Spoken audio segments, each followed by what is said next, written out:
All right, guys, welcome into another episode of 410 Sports Talk. Really excited to bring you an awesome guest. But before I do, I'm James Haskell. As always, my co-host Glenn Martin, and we have Matthew Stevens, a friend of the show, back with us again. He's managing editor and writer for Ravens Wire, so we're really excited to get his insight. Matthew, welcome to the show. Hey, thanks for having me back, guys. It's always nice to be on a second time. I guess I did a good enough job. Yeah, absolutely. You get a pass back whenever you want. Yeah. Deal. All right, so the first of the major moves that we saw go down yesterday was the Ravens acquiring Calais Campbell from the Jaguars for a fifth-round pick and then quickly signing him to a 2-year extension. So I wanted to get your quick reaction on how you feel about that move, what they gave up to get him, and what they did to make sure he sticks around.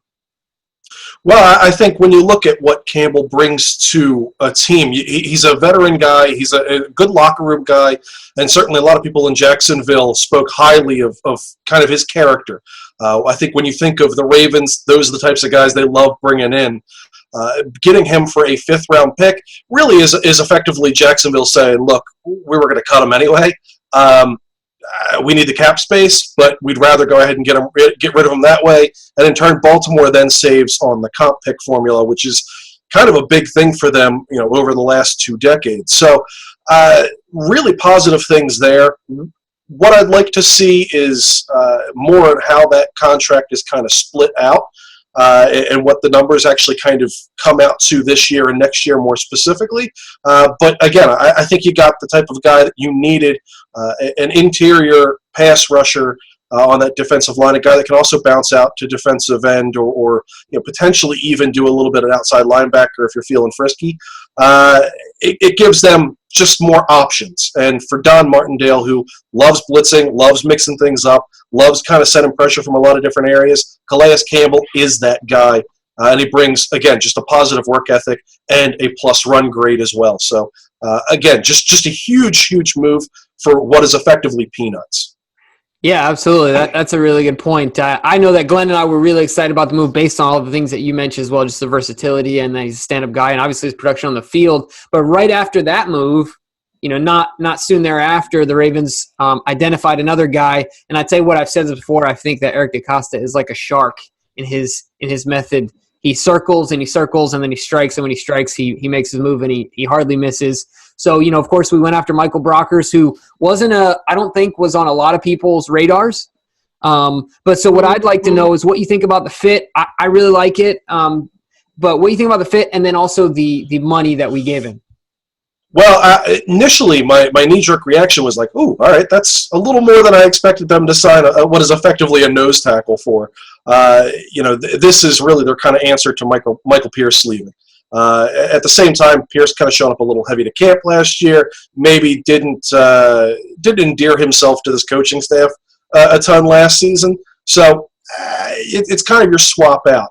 That being said, is now that we kind of know what the deal is. Looks like it's going to be a $5 million cap hit this year, which is, again, a bargain basement. You were probably looking at between 8 and 10 a year for Michael Pierce, depending on where he ends up signing.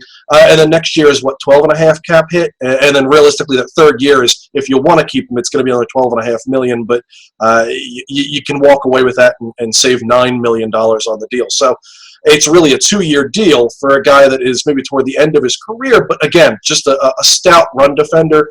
Brings a little bit of that pass rush ability that, Michael Pierce kind of flashed those things, but never was consistent with it. I think with Brockers, you get a guy who's maybe a little bit more consistent, a little bit more able to push the pocket or at least manipulate the pocket inside. It'll be interesting to see exactly how he fits and how it's a long-term fit, this year and next year, and kind of how he plays out here in Baltimore's scheme.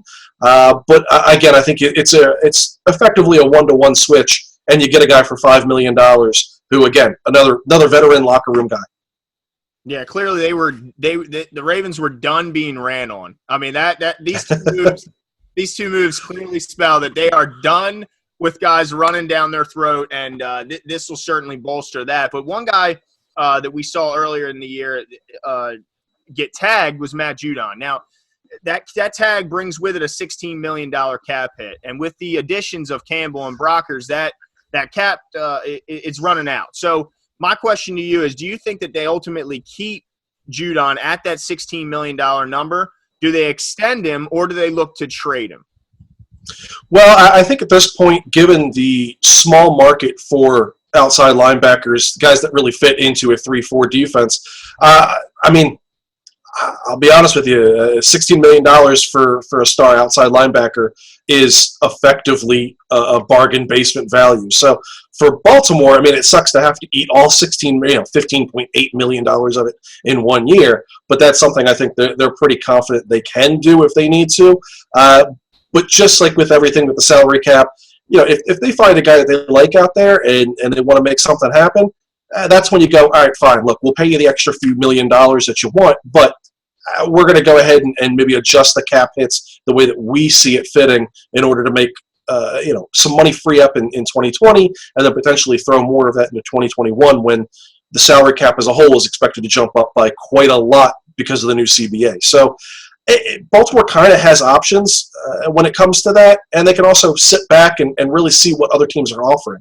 If they get a first and maybe a fifth round pick or a fourth round pick, yeah, I mean, maybe you toss that. Maybe you say, all right, cool, Judon, you're gone, buddy. They know what they've got in them. And one thing I think Baltimore has done more frequently than not is the devil you know. And Judon is the devil that you know. You can get maybe a guy early in the first round, maybe pick up a guy in the second round. Maybe you'll get that level of production from them in 2020 and 2021, maybe. But you know what you got with Judon. You know he's a good run defender. You know he could set the edge, and you know he's able to get after the quarterback. And with adding those pieces they did on the defensive line, Baltimore helped him out a lot for 2020 and being able to maybe hopefully not have to deal with as many double teams. Yeah, absolutely. I'm really interested to see what happens there. I'm going to be intrigued as that keeps moving forward. We also saw, of course, that Ellis gets the 1 year deal. Not anything that's, flash in the pan or ESPN headline, if you will. But another move that we've made. Do you see the Ravens making any other moves in regard to players that are not former Ravens or, were on the team last year? Are there any guys that you've identified that you think the Ravens could go after at this point? I think primarily they're going to want to re-sign their own guys at this point.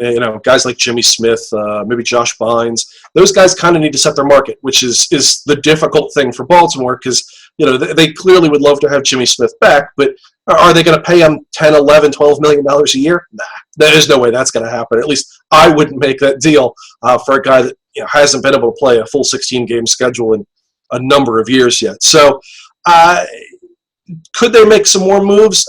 Probably. But again, I think it's going to have to be a guy that's released. Anyone that's on the market right now, my guess is they've already shown their interest. They've already kind of laid out the contract they're willing to offer.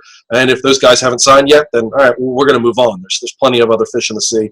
And certainly with the draft picks they've got, again, Baltimore's not in any real rush to necessarily add an Amari Cooper type of a guy. And those guys, largely speaking, are gone before free agency even hits. Right. Yeah, absolutely. So one last guy I want to talk about that is we're kind of on the fence whether he's going to stay or go is Brandon Carr. He carries a decent-sized cap number with him. He's getting older, but he also provides consistency, durability, and versatility. So what do you think that they ultimately do with Brandon Carr? Well, I think he's kind of the other side of, obviously like I talked about with Judon, that's a guy that you can sign to a long-term extension, maybe free up some cap space. Carr is kind of the opposite side of that, or is the flip side of that. He's a guy that you're kind of sitting on there, and you go, look, if I need an extra $6 million, cool, Carr, you're gone, buddy. But with the fact that Baltimore really would like to add Jimmy Smith back, I think that's kind of that the two sides of that coin that could go with. Again, what you got out of Brandon Carr. You got a guy that can play safety. You got a guy that can play inside and outside. And while a lot of Ravens fans might not be huge Brandon Carr fans, he's really kind of shown that he can do whatever Baltimore asks him to do and do it at a fairly decently high level over the last handful of years. At $6 million, I mean, we're seeing contracts go out now for cornerbacks that probably aren't much better than Brandon Carr for double that? I mean, I don't think that's necessarily a bad move keeping him, but I think they're going to kind of use that as almost like a gift card, as it were, for their salary cap. Interesting. So based on, and I would agree with you, I think we're going to, be targeting our own guys, but based on what we've seen us do so far. How do you see that, what we've done in free agency, how do you see that translating into how we attack the draft?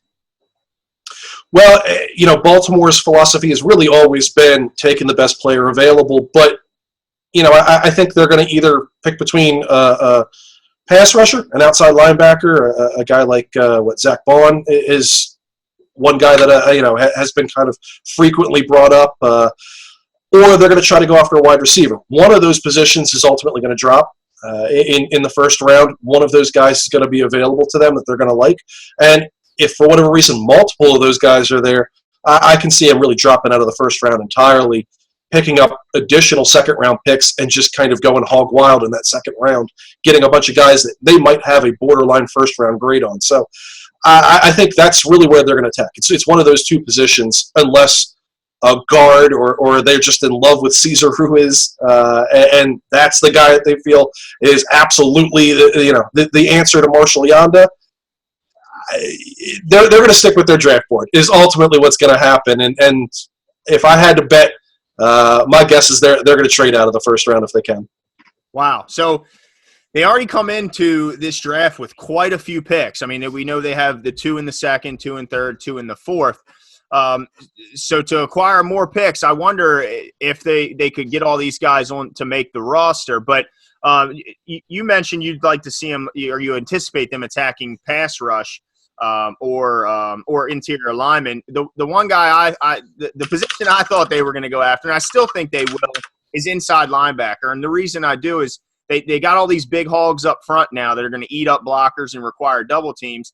So I feel like it opens up on what they can do at the inside linebacker. They can get one of these speed guys. I know, Jimmy, you like the guy out of Clemson a lot, but there's speed guys everywhere. The LSU linebacker, the Oklahoma guy. And I feel like they need a plug-and-play guy. So do you think they can get help at inside linebacker later in the draft and then get a guy that can plug and play and start day one?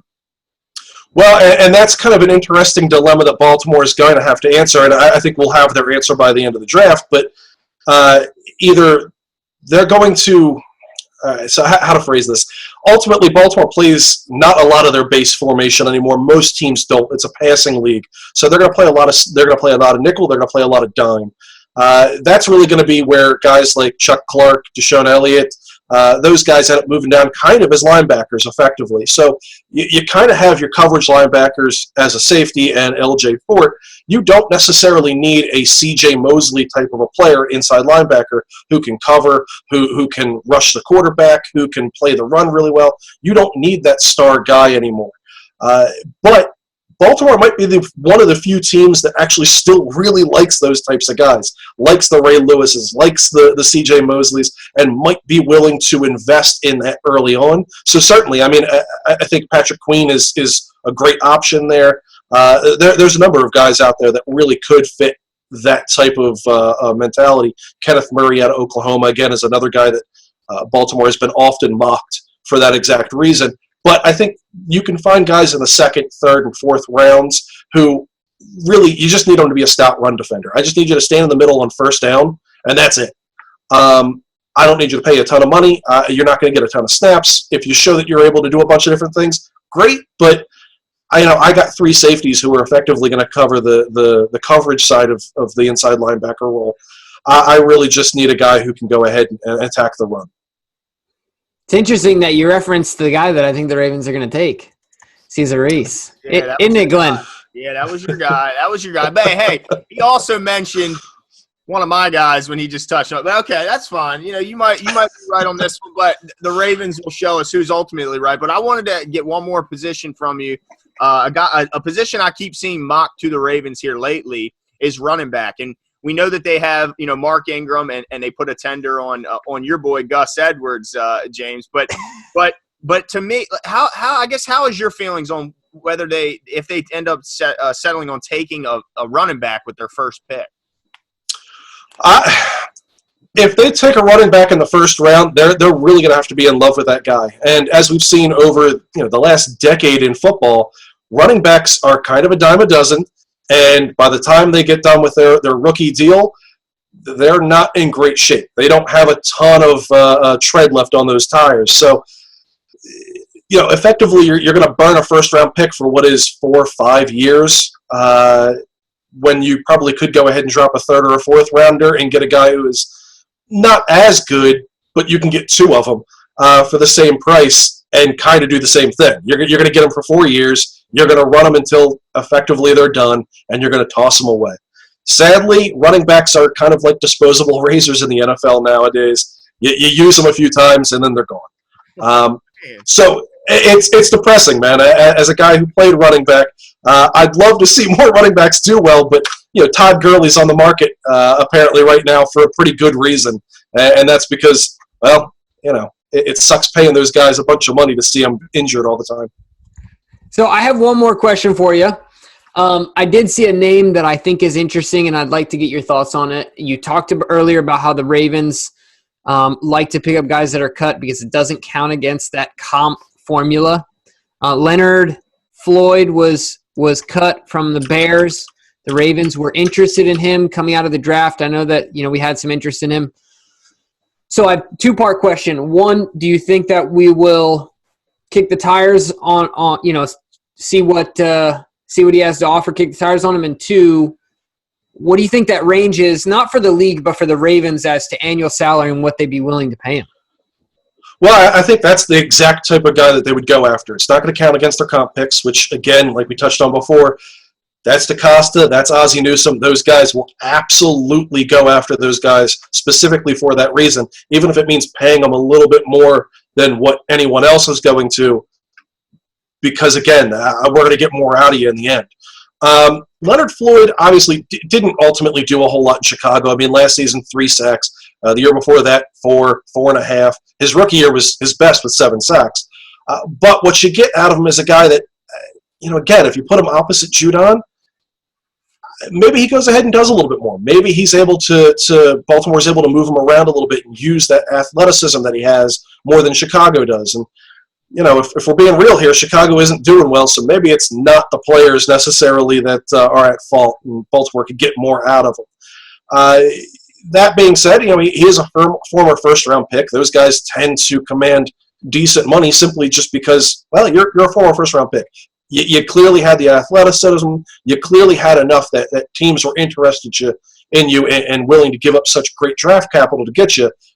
We're hoping that we can turn that around, but he's probably not going to earn what top guys are in this free agency period. I'd say right around $10-ish million a year is probably pretty realistic. Maybe a little bit more, but again, you maybe backload some of that stuff. And what is effectively a 3-year deal ends up turning out to be a 2-year deal. If you don't like what he does after 2 years, you give him, you let him go ahead and do that.